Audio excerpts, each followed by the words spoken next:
Most Americans think you need to be rich to invest. But that's not true.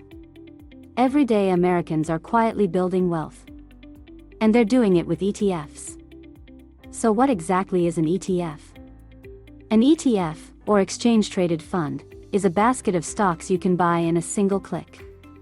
Instead of picking one company, you own hundreds or even thousands at once. Step 1. Start small. Many Americans begin with as little as $50 or $100. You don't need perfect timing. You just need to start. Step 2. Buy broad market ETFs.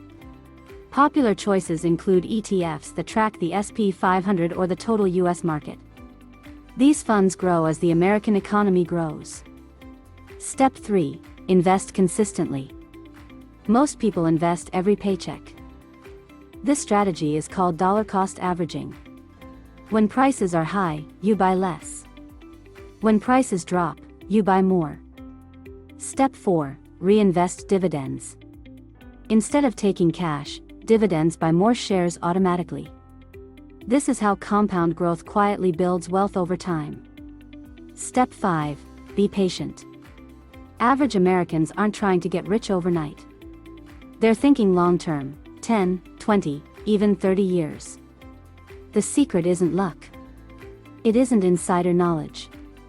It's simple, boring, and powerful. Start early. Stay consistent. And let time do the heavy lifting. That's how average Americans are building real wealth with ETFs.